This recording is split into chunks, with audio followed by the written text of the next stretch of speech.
નમસ્કાર દર્શક મિત્રો, ધ લોકસત્તા શોમાં આપનું સ્વાગત છે।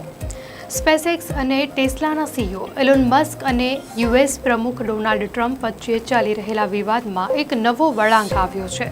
ડોનાલ્ડ ટ્રમ્પ અને ટેક અબજોપતિ એલોન મસ્ક વચ્ચે સોશિયલ મીડિયા પર જાહેર મતભેદ થયાના થોડા દિવસો બાદ 11 જૂને એલોન મસ્કે યુએસ રાષ્ટ્રપતિ વિશેની તેમની કેટલીક પોસ્ટ પર ખેદ વ્યક્ત કર્યો છે। ટ્રમ્પના નવા રજૂ કરાયેલા ખર્ચ બિલની ટીકા કર્યા પછી મસ્કે ડીઓજીમાંથી રાજીનામું આપ્યું હતું।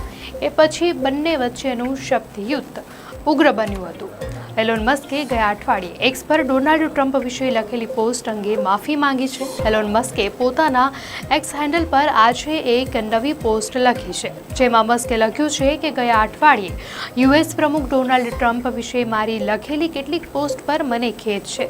મેં વિવાદ વધારી દીધો। એલોન મસ્ક અને અમેરિકાના પ્રમુખ ડોનાલ્ડ ટ્રમ્પ વચ્ચેનો તણાવ ત્યારે શરૂ થયો જ્યારે મસ્કે ટ્રમ્પના વન બિગ બ્યુટીફુલ બિલને એક્સ પર ઘૃણાસ્પદ બિલ ગણાવ્યું હતું। મસ્કે ગયા અઠવાડિયે ઘણી આઘાતજનક પોસ્ટ શેર કરી હતી। તેમણે ભાર મૂક્યો હતો કે મારા વિના ટ્રમ્પ ચૂંટણી હારી ગયા હોત।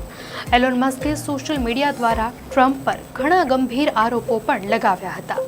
રાષ્ટ્રપતિ ટ્રમ્પે તીવ્ર પ્રતિક્રિયા આપી હતી અને મસ્કની કંપનીઓને આપવામાં આવેલી સબસિડી અને સરકારી કરાર રદ કરવાની ધમકી આપી હતી। તેમણે જાહેરમાં પોતાના મતભેદોનો સ્વીકાર કર્યો અને કહ્યું, એલોન મસ્ક અને મારા ખૂબ સારા સંબંધો હતા।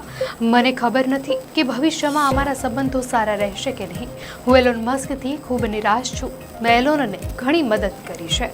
ત્યારે જોવું રહ્યું કે એલોન મસ્કે એક્સ હેન્ડલ પર જે નવી પોસ્ટ લખી છે તેનું શું પરિણામ આવે છે।